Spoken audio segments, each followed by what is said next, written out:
Rumours are dangerous in the Aurelian royal court, but what Lady Fergus said that afternoon didn't feel like a rumour. It felt like a detonation. It began at a quiet charity brunch in Mayfair, the kind filled with champagne flutes, diamond laughter, and carefully measured politeness.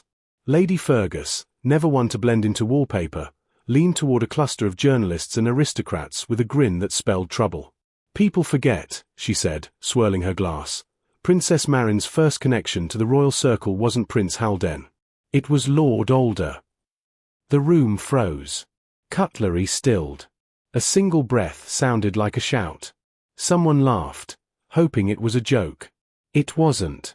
Lady Fergus continued casually, as though she weren't appending the palace's fragile peace with one perfectly sharpened sentence. "Long before she met Haldane," Fergus went on, "Marin travelled in very exclusive circles. Yachts, soirees, private retreats. Alder knew her well. Quite well." Within an hour, the phrase Marin's yacht days ignited across gossip groups, insider chats, and media rooms like wildfire feeding on dry forest. Prince Haldane, according to court whispers, was blindsided. The palace staff panicked. And the royal office issued its most desperate statement in years: no comment. But silence only poured fuel on the growing blaze. Was Lady Fergus exposing a long-buried truth? Or settling old royal scores?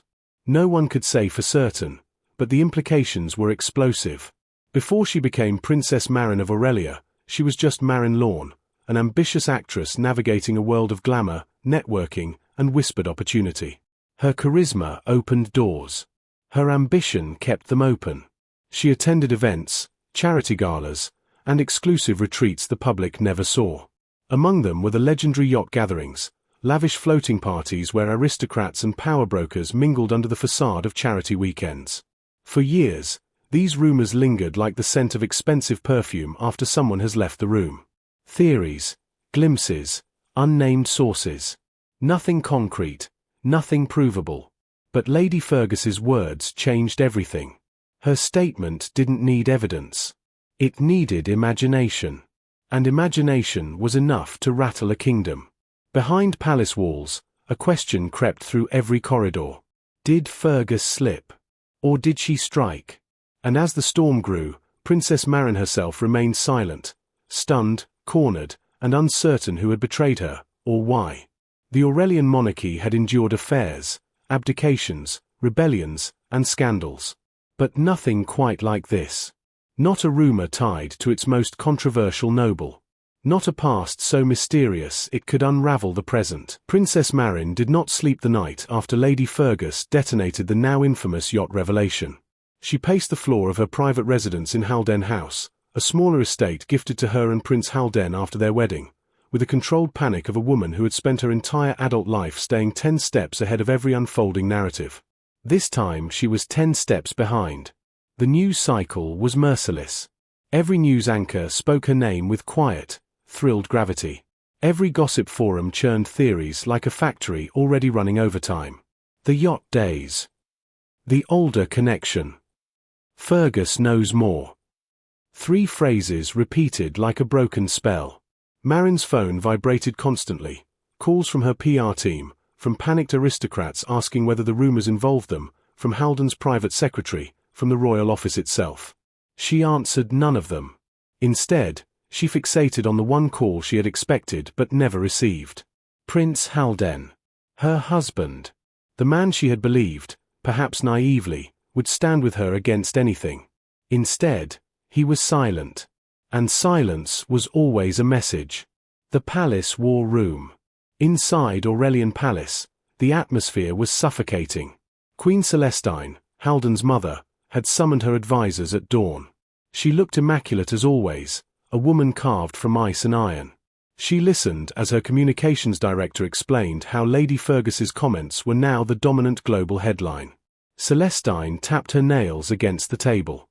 "So," she said coolly, "Fergus has decided to destabilize the family again." The director cleared his throat.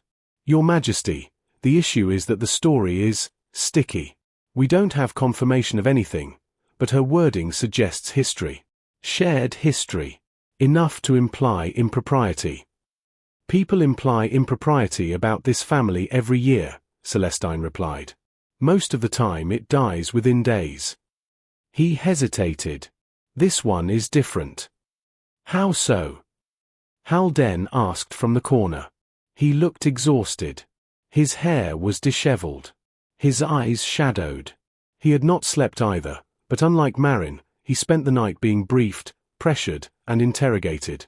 Because, said the director, Fergus used the words quite well. Celestine's gaze sharpened. The phrase is harmless. In most contexts, yes, he agreed. But not when referring to a married princess and Lord Alder, arguably the most controversial noble in Aurelia.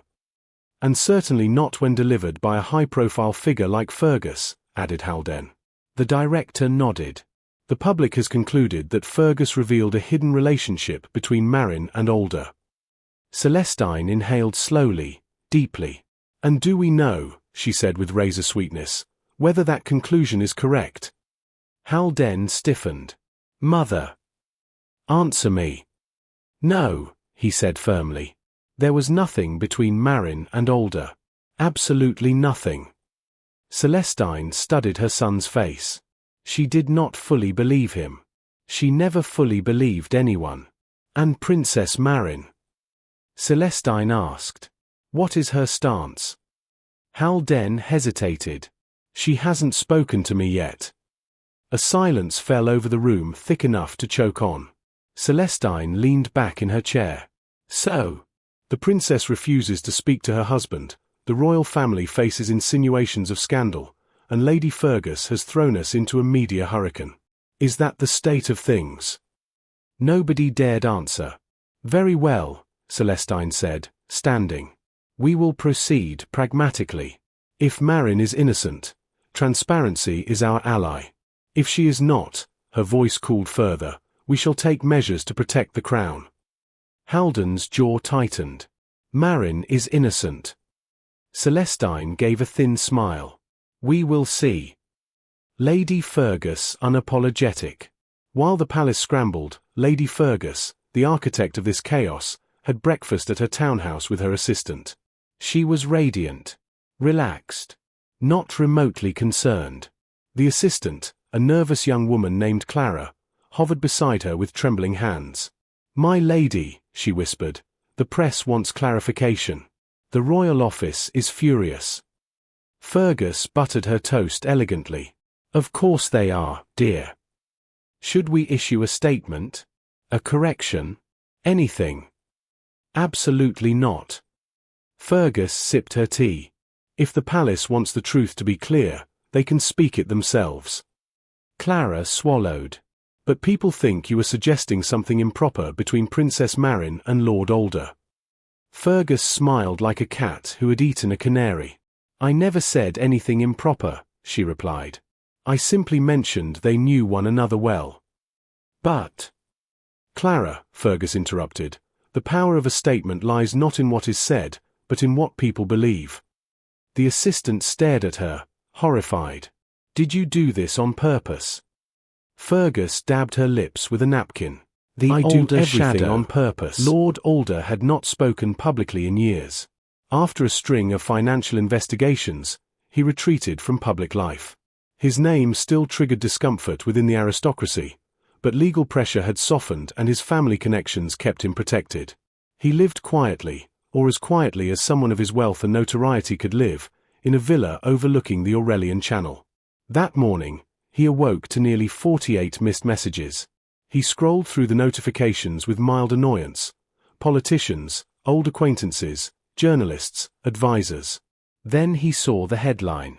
Fergus claims Princess Marin had history with Lord Alder prior to royal marriage. A low chuckle escaped him. Well now, he murmured. Isn't this delicious? His butler entered with coffee. Sir, the press is requesting a statement. Alder smirked. No. Let them wonder. He walked to the window, staring at the endless horizon. This is going to be interesting. Marin's breaking point. By afternoon, Marin's panic transformed into fury. She finally answered a call, not from Haldane, not from her PR team, but from Lady Dalka, her closest friend. "Marin!" Dalka exclaimed. "Are you all right? It's everywhere. Fergus has lost her mind, and Halden." "Halden hasn't called," Marin said flatly. Dalka froze. "What?" "He's been in meetings all night." "I get that." Marin's smile was bitter. "But he hasn't called. Not once. That's unacceptable." Marin laughed humorlessly. "He probably thinks it's true." "No, he does not," Dalka insisted. "He's just overwhelmed. The palace is panicking." "Fergus wants me to look guilty," Marin whispered. "And the palace is giving her exactly what she wants, hesitation." "Marin, listen to me." "I need to go," she said. "I have to prepare." "Prepare for what?" Marin's answer was quiet but firm. "For war." The palace summons. At 8:15 p.m., an official summons arrived. Her Royal Highness Princess Marin Lorne Halden is requested at Aurelian Palace for an urgent discussion with the Queen. It was not phrased as optional. Marin stared at the letter for a full minute.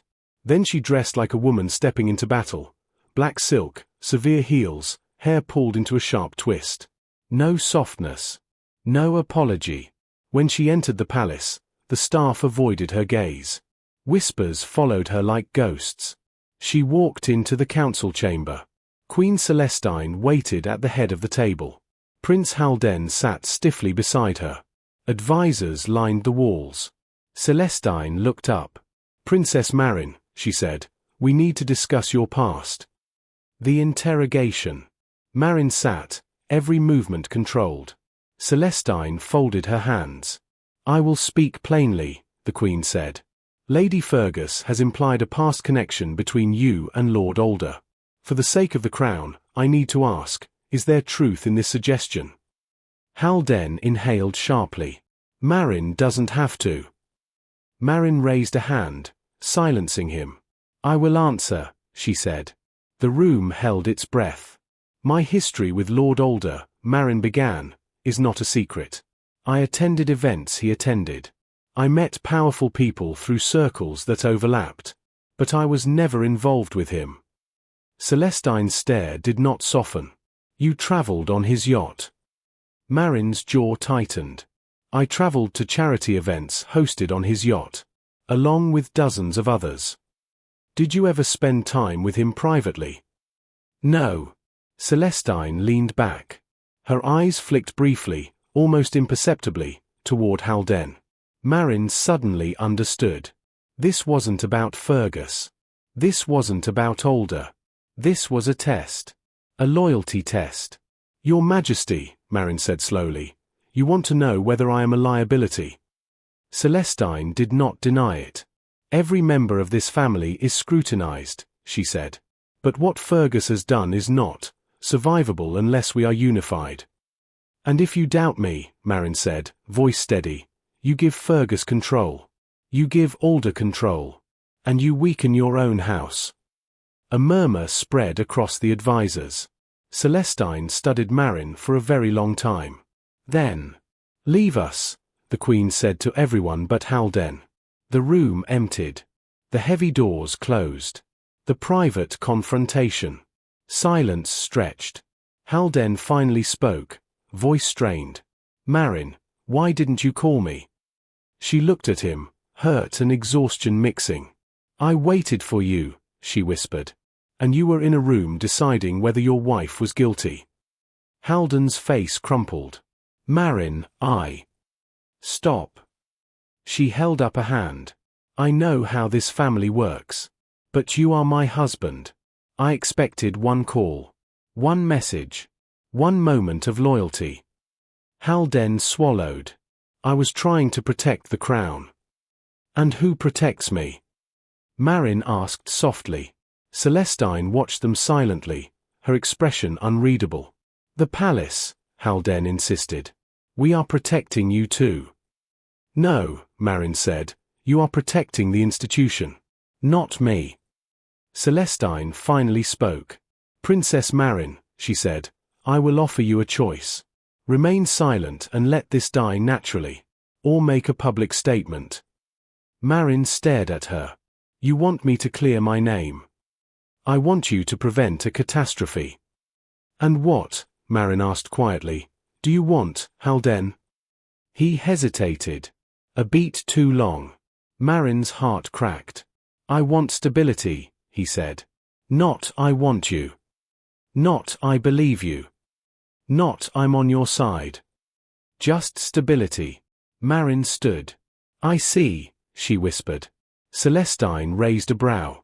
And your decision? Marin inhaled deeply, then answered with steel. I will not make a statement. Halden's head snapped up. Marin. I have done nothing wrong, she said. And I will not dignify Fergus's insinuations with an explanation. Celestine's eyes narrowed. You are making a dangerous choice. No, Marin replied. I am refusing to bow. She turned and walked out, her heels echoing like gunshots in the corridor. Lady Fergus's smile. That night, Lady Fergus received a message from one of the palace informants. Marin refused the Queen's directive. She walked out. Fergus read the message twice. Then she smiled, slowly, triumphantly. Excellent, she whispered. Marin's vow. Back at Halden House, Marin locked the door behind her and finally let her back hit the wall. Her hands trembled. She had defied the Queen. She had angered the palace. She had alienated Halden. And yet, she felt strangely calm. Because for the first time since the scandal began, she knew what she had to do. She wasn't going to hide. She wasn't going to beg. She wasn't going to defend herself against half-spoken accusations. She was going to uncover the motive. Why did Lady Fergus choose now? Why mention Older? Who stood to gain? Someone had orchestrated this. And Marin Lorne Halden, once an actress, now a princess forged through fire, whispered a vow into the quiet room. I will tear the truth out of every one of them. She stepped toward the balcony doors, pulling them open to the cold night air. Below, photographers waited. Reporters waited. The world waited. Marin lifted her chin. If they want a war, she said softly, I will give them a war.